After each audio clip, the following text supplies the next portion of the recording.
Assalamualaikum warahmatullahi wabarakatuh. Perkenalkan, nama saya Peranti Lestari, saya dari kelompok 4.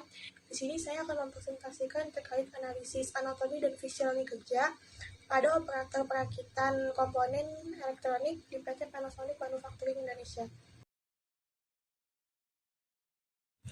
Baik, di sini ada outline-nya. Yang pertama yaitu ada pendahuluan, dilanjutkan dengan metodologi penelitian, lalu yang terakhir adalah hasil dan pembahasan. Baik, bisa dilihat di sini adalah latar belakangnya yang dimana industri manufaktur elektronik termasuk PT Panasonic Manufacturing Indonesia ini menuntut akan adanya ketelitian dan juga koordinasi yang tinggi karena proses perakitan itu masih banyak dilakukan secara manual. Ya, contohnya seperti berdiri, berulang, dan juga mengikuti ritme produksi. Jadi, pada pola kerja tersebut menimbulkan beban pada sistem muskuloskeletal, visual, dan juga mental, sehingga analisis dan fisiologi kerja ini diperlukan, ya sangat diperlukan sebagai dasar penelitian ergonomi untuk meningkatkan kesehatan dan produktivitas operator. Baik, selanjutnya ada rumusan masalah yang dimana ada beberapa 4 poin yang kita cantumkan pada rumusan masalah tersebut, yang diantaranya yaitu pertama, bagaimana karakteristik aktivitas kerja operator perakitan komponen elektronik ditinjau dari aspek anatomi dan fisiologi manusia. Lalu yang kedua, sistem tubuh apa saja yang memiliki keterlibatan dominan selama operator menjalankan aktivitas perakitan, penyelderan, pemrograman, dan juga pemeriksaan fungsi. Lalu selanjutnya itu ada risiko fisiologis dan ergonomis apa yang berpotensi timbul akibat pekerjaan yang dilakukan secara berdiri, berulang, dan membutuhkan ketelitian yang tinggi. Lalu yang terakhir, bagaimana hasil analisis tersebut dapat digunakan untuk menyusun rekomendasi awal perbaikan kondisi kerja yang lebih ergonomis bagi operator. Baik, selanjutnya itu ada tujuan. Yang pertama, mendeskripsikan secara sistematis aktivitas kerja operator perakitan komponen elektronik di PT Panasonic Manufacturing Indonesia. Lalu yang kedua, menganalisis keterlibatan sistem anatomi dan fisiologi tubuh yang bekerja dalam proses perakitan, mulai dari pemasangan komponen hingga pemeriksaan fungsi. Lalu yang ketiga, mengidentifikasi potensi risiko fisiologis termasuk kelelahan otot, tekanan postural, serta beban kerja akibat posisi berdiri dan gerakan repetitif. Lalu yang terakhir, merumuskan rekomendasi awal berbasis prinsip ergonomi yang dapat digunakan sebagai dasar perbaikan stasiun kerja maupun metode kerja operator di lini perakitan. Oke, terima kasih sebelumnya. Nah, untuk kesempatan berikutnya ini, kita akan membahasnya bersama dengan saya. Nah, apa sih yang akan kita bahas? Di slide ini kita membahas tentang metodologi penelitian. Nah, metodologi penelitian ini kita bagi menjadi 4 ya teman-teman. Yang pertama ini, poin yang menjelaskan tentang penelitian kita ini bersifat deskriptif kuantitatif. Kenapa? Karena penelitian kita ini based on-nya adalah data. Data dari mana? Dari para pekerja tersebut untuk kita hitung. Nomor 2 ini adalah data itu diperoleh dari mana saja, atau cara memperoleh data itu seperti apa. Yang pertama itu kita ada observasi, yang kedua itu ada dokumentasi pengukuran langsung dari kinerja, terus yang ketiga itu ada yang namanya kita tentang pengukuran langsung dari parameter operator tersebut. Nah, nomor tiga ini kita akan membahas atau menganalisa itu buat apa aja. Yang pertama itu buat reba, buat rula, buat OAS, dan juga kita menghitung beban kerja fisiologis menggunakan VO2 dan kardiovaskular atau CVL gitu teman-teman. Nah, nomor 4 ini adalah setelah poin 1, 2, 3 kita sudah dapatkan. Poin nomor 4 ini adalah hasil analisis digunakan untuk apa?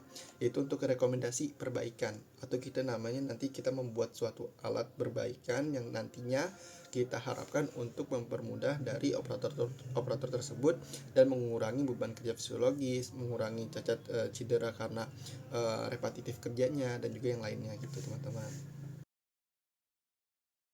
Oke, next kita akan membahas tentang diagram alir penelitian. Nah, sebenarnya diagram alir penelitian ini adalah gambaran dari metodologi yang tadi kita bahas. Nah, di sini ada identifikasi masalah. Identifikasi masalahnya ini adalah kita mengobservasi langsung di tempatnya itu, terutama saya melihat apa sih yang terjadinya itu masalah yang berhubungan dengan fisiologi.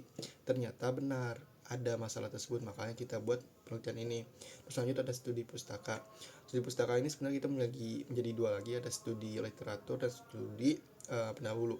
Nah, studi literatur ini kita membaca-baca tentang kayak materi-materi tentang fisiologi, terus cara beban kerja dihitung bagaimana, dan juga tidak lupa dari mata kuliah ini kita belajar untuk mengidentifikasi masalah dari sumber-sumber yang berkaitan dengan fisiologi kerja dan juga ergonomi, serta anatominya itu juga kita perhitungkan. Dan juga lanjut ke studi terdahulu. Nah, studi terdahulunya ini kita buat apa? Kita untuk mencari tahu pernah gak sih ada seseorang atau sebelum kita nih yang membahas tentang penelitian yang sejalan gitu, atau penelitian yang sama. Nah, maka dari itu kalau misalnya ada, itu akan menjadi acuan kita. Nah, beberapa di antara yang sudah kita baca itu ada. Nah, lanjut kepada pengumpulan data. Nah, pengumpulan data ini kita bagi menjadi 3, yaitu ada studi lapangan, ada observasi, dan ada wawancara. Nah, lanjut kepada analisis data. Analisis data ini adalah analisis yang tadi kita bahas sebelumnya.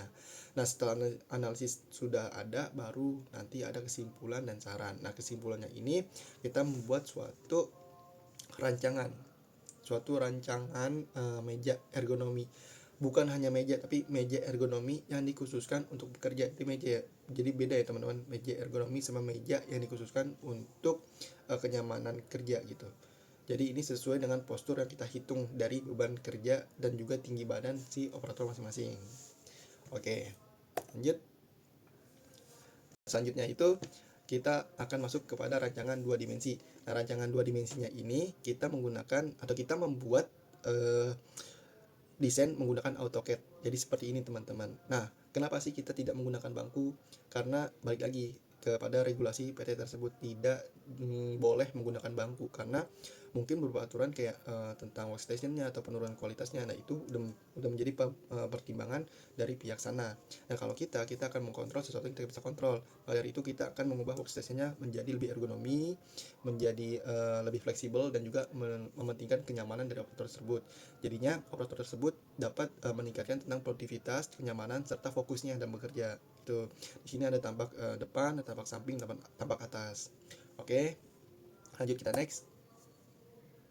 Nah, dari sini kita akan melakukan hasil dan pembahasan. Nah, hasil analisis Rula dan Reba menunjukkan bahwa aktivitas pemasangan komponen PCB dan penyolderan manual pada operator perakitan di PT Panasonic Manufacturing Indonesia berada pada kategori risiko tinggi. Waduh, kenapa? Risiko tersebut terutama disebabkan oleh postur tidak netral. Itu pertama. Terus seperti fleksi leher dan elevasi bahu. Jadi terus karena pekerjaan repetitif yang panjang. Nah, kita next slide berikutnya. Nah, rekomendasi perbaikan difokuskan pada desain ulang workstation untuk mencapai postur kerja yang lebih netral. Nah, seperti yang tadi kita bahas. Nah, upaya yang diusulkan meliputi penyesuaian tinggi meja, terus penggunaan PCB holder adjustable yang bisa kita atur sesuai. Jadi sudutnya itu kita bisa sesuaikan dengan mata. Jadi operator tidak hanya menunduk ke bawah, tapi juga kenyamanannya itu diutamakan. Jadi fleksi lehernya itu tidak selamanya itu repetitif seperti ini selama berjam-jam. Oke. Terus penambahan arm support. Nah, arm support ini untuk bagian-bagian yang mungkin menopang bagian yang yang pegal seperti tangan dan lainnya gitu. Terus serta penggunaan anti-fatigue mat guna untuk mengetahui nih dia ini sebenarnya udah apa sih gitu. Biasanya anti-fatigue mat itu dia ada di pergelangan tangan, atau juga menggunakan jam statis. Jadi karena itu komponen elektronik, jadi biar dia itu enggak namanya itu nyetrum. Itu teman-teman. Pada bagian hasil dan pembahasan ini dapat dilihat bahwa aktivitas kerja pada proses perakitan memiliki risiko ergonomi yang cukup signifikan, khususnya pada penggunaan peralatan dan kondisi lingkungan kerja. Oleh karena itu, direkomendasikan penggunaan peralatan yang lebih ergonomis seperti solder dan pinset ergonomis, wrist support pad, serta pencahayaan kerja yang memadai.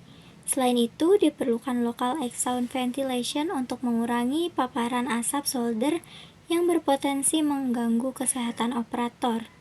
Tidak hanya perbaikan teknis, pengendalian administratif juga menjadi hal yang penting seperti penerapan rotasi tugas, pemberian microbreak, serta pengaturan work rest cycle yang seimbang. Langkah-langkah ini bertujuan untuk mencegah kelelahan kumulatif akibat kerja yang berulang dalam durasi yang panjang. Secara keseluruhan, implementasi rekomendasi ergonomi yang diusulkan diperkirakan mampu menurunkan skor penilaian Rula dan Reba ke kategori risiko rendah hingga sedang. Penurunan skor ini menunjukkan bahwa beban kerja fisiologis dapat dikurangi secara signifikan, sehingga operator dapat bekerja dengan nyaman dan aman. Selain itu, kondisi kerja yang lebih ergonomis juga diharapkan dapat meningkatkan ketelitian kerja, menurunkan potensi kesalahan, serta menurunkan keberlanjutan kinerja operator dalam jangka panjang.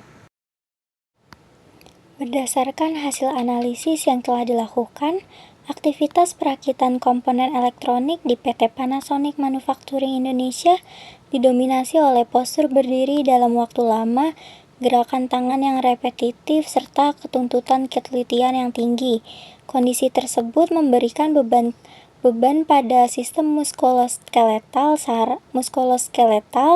saraf, dan penglihatan operator. Hasil analisis menggunakan metode Rula dan Reba menunjukkan bahwa aktivitas penyolderan manual memiliki risiko ergonomi tinggi, sedangkan pemasangan komponen berada pada kategori risiko sedang akibat repetisi ekstremitas atas.